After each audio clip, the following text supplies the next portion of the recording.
Hi friends, welcome to my channel Vizag Priyalogs. ఇప్పుడు నేను చూపించబోయే రెసిపీ అండి chocolate cake with bourbon biscuits అండి. ఇంట్లో బార్బన్ బిస్కెట్స్ ఉంటే మాత్రం తప్పకుండా ఈ కేక్ని ట్రై చేయండి. ఇవైతే పీసెస్ అయిపోయిన బిస్కెట్స్ అండి. యాక్చువల్గా ప్యాకెట్లు అన్నీ ఒకేలా ఉండవు కదా, కొన్ని పీసెస్ అయిపోతాయి కదా, అలాంటివి అయితే సెపరేట్ చేశాను. ముందైతే స్టవ్ ఆన్ చేసుకొని ఇలాగ ఇసుక అయితే ప్రీహీట్ చేస్తున్నానండి స్టవ్ పైన పెట్టి. ఈ ప్రాసెస్ అంతా చేసేలోపు అది ప్రీహీట్ అవుతుంది. అండ్ నేను కేక్ ఏ ప్యాన్లో చేస్తానో ఆ బౌల్కి ఇలాగా నెయ్యి అనేది అప్లై చేశానండి. మీకు నెయ్యి ఇష్టం లేకపోతే ఆయిల్ అయినా అప్లై చేసుకోవచ్చు. ఇంకా పౌడర్ ఏమీ స్ప్రింకిల్ చేయనక్కర్లేదు. ఇప్పుడైతే వెయిట్ మిషన్ తీసుకున్నాను, కిచెన్ స్కేల్ ఇది.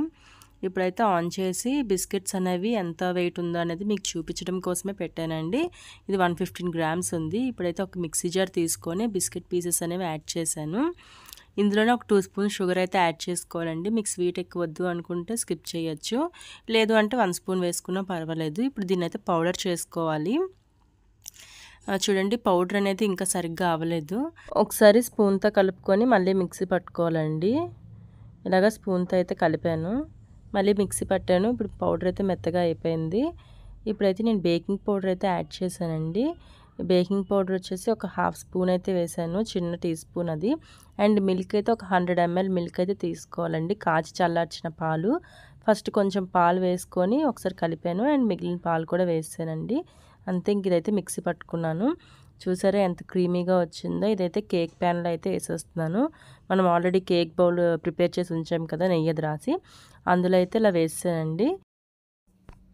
ఇప్పుడైతే కేక్ బ్యాటర్ అంతా వేసాను కదండి బౌల్లోకి, దీని అయితే ట్యాప్ చేసుకోవాలండి. ఇలా ట్యాప్ చేసుకోవడం వల్ల ఏరియేషన్ అనేది ఫామ్ అవుతుంది. అండ్ ఇప్పుడైతే ఇది ప్రీహీట్ చేశాను కదా, అది ఆల్రెడీ ప్రీహీట్ అయిపోయింది. 10 minutes అలా పట్టింది ఈ ప్రాసెస్ అంతా చేయడానికి. ఇప్పుడైతే కేక్ పెట్టేసి బౌల్ పెట్టేసి మూత అయితే పెట్టేశాను. మధ్యలో ఒక 10 minutes తర్వాత చూసానండి, కొంచెం అంటుకుంటుంది టూత్పిక్తో గుచ్చితే.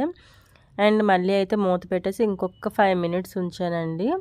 ఒక 5 minutes తర్వాత మళ్ళీ మూత అయితే తీసి చూస్తున్నాను. అంతే, చూడండి కేక్ అనేది బాగానే పొంగింది. బట్ ఒకసారి కుక్ అయిందో లేదో చూసుకుందామండి. ఓకే అండి, కేక్ అనేది బాగా బేక్ అయిపోయింది, ఏమీ అంటుకోలేదు.